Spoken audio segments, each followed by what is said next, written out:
Saya tegaskan bahwa 19 tersangka yang berasal dari Makassar, semua yang ditangkap dan dibawa Jakarta adalah anggota FPI. Jadi saya jelaskan bahwa yang terafiliasi adalah Jemaah Ansori Daulah dengan ISIS.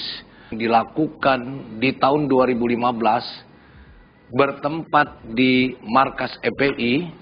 Ini hasil keterangan dari beberapa tersangka yang telah ditangkap bahwa salah satu tersangka menjelaskan dengan beberapa orang anggota FPI lainnya yang jumlahnya bisa mencapai 100 berbayat mendeklarasikan untuk mendukung ISIS.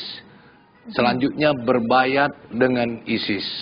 Begini, pada prinsipnya siapapun yang terlibat dalam kegiatan jaringan aksi terorisme di Indonesia, kita akan tegakkan hukum. Menurut tersangka yang kita amankan, ada salah satu petinggi dari FPI Pusat. Untuk itu kita masih mendalami dan kita juga akan kumpulkan bukti-bukti yang lengkap tentang keterlibatan yang bersangkutan.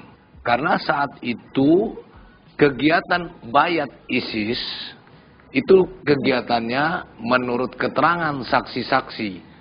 Saksi dalam hal ini tersangka yang telah kita tangkap dan kita tahan bahwa pembayatan dilakukan di markas FPI Makassar.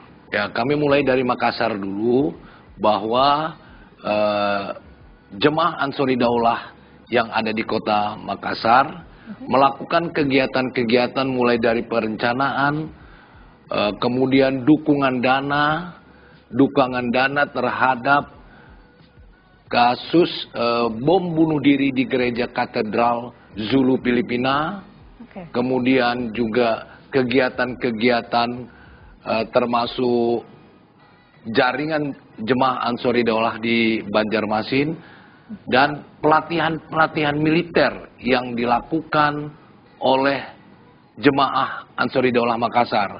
Pelatihan tersebut dinamakan IDAT.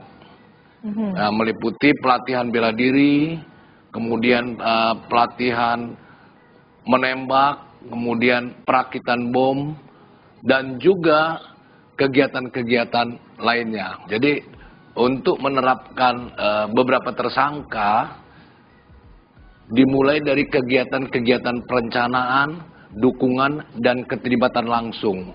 Di mana dari bom gereja yang di Filipina, pelakunya adalah warga negara Indonesia, dan mereka adalah pasangan suami istri, yang mana anaknya saat ini juga diamankan di Filipina sebagai pelaku teroris, dan anaknya yang satu lagi, dan anak mantu juga tertangkap sebagai tersangka dalam kasus teroris di Indonesia. Pemberantasan ini harus dilaksanakan secara terus-menerus. Kita harus menghilangkan aksi-aksi terorisme di Indonesia. Latihan melempar pisau dan juga latihan menembak dengan senapan angin. Dan tentunya kelompok ini punya kemampuan untuk merakit bom. Dan kelompok ini telah merencanakan kegiatan-kegiatan antara lain penyerangan pada Mako Polri, kemudian juga penyerangan pada rumah dinas anggota Polri, dan juga rumah pejabat di Gorontalo.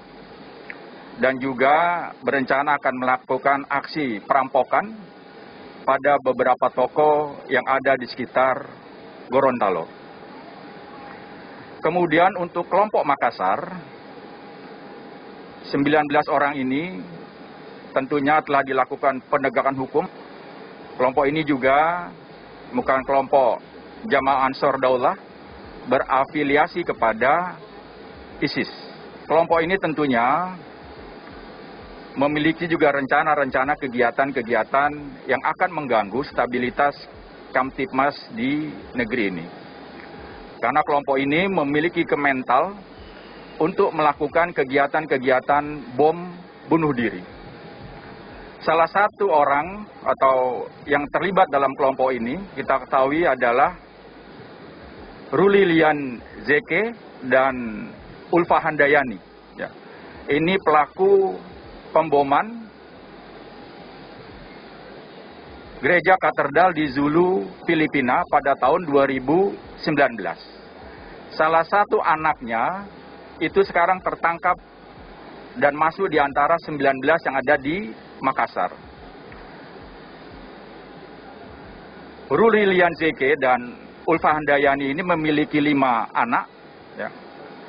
Satu anak sekarang ditahan pihak keamanan Filipina karena terlibat aksi terorisme atas nama Cici. Kemudian 2 bergabung dengan kelompok Abu Sayyaf di Filipina Selatan. Kemudian 1 masih ada di Suriah. Dan 1 sekarang tertangkap dari 19 orang di Makassar. Kemudian punya menantu yaitu Andi Baso yang terlibat pengeboman gereja Oikumene di Samarinda tahun 2016. Artinya dari kelompok ini adalah terdapat bapak, ibu, anak, dan menantu terlibat di dalam aksi terorisme. Kemudian dari 19 anggota yang tertangkap, semua terlibat atau menjadi anggota dari Front Pembela Islam di Makassar. Mereka sangat aktif dalam kegiatan-kegiatan Front Pembela Islam yang ada di Makassar. Tentunya kelompok ini akan ditindaklanjuti oleh Densus 88 untuk menyelesaikan permasalahan-permasalahan aksi terorisme di Indonesia. Sekali lagi, 19 orang ini berafiliasi kepada ISIS. Ya, 19 orang ini berafiliasi kepada ISIS. Kemudian untuk 2 jenazah ya yang meninggal pada kegiatan penegakan hukum telah dimakamkan di Makassar semuanya. Dari 26, 3 perempuan. Ya, 3 perempuan, 23 laki-laki. Jadi seluruh ya dari 19 orang yang diamankan di Makassar, seluruhnya terlibat di dalam kegiatan-kegiatan yang rutin dilaksanakan oleh Front Pembela Islam di Makassar. Seluruh tersangka yang ditangkap saat ini yang dibawa berjumlah 19, 1 masih dalam perawatan dan 2 meninggal pada saat penangkapan dan 1 dikembalikan karena tidak terbukti terkait dengan kelompok ini. Mereka dikenakan pasal 15 Junto 7 Undang-Undang 5 tahun 2018 dengan ancaman hukuman maksimal seumur hidup. Saya ditangkap karena saya ditangkap di kantor polisi Polda Sulawesi Selatan. Adapun saya ditahan atau ditangkap di kantor polisi Polda Sulawesi Selatan karena saya berbaiat kepada Daulatul Islam yang memimpin Daulatul Islam yaitu Abu Bakar Al-Baghdadi saat deklarasi FPI mendukung Daulatul Islam pada Januari 2015. Saya berbaiat saat itu bersama dengan 100 orang simpatisan dan laskar FPI di markas FPI Makassar di Jalan Sungai Limboto, Makassar. Saat berbaiat dihadiri oleh Munarman selaku pengurus FPI Pusat pada saat itu, Ustadz Fauzan dan Ustadz Basri yang memimpin baiat pada saat itu.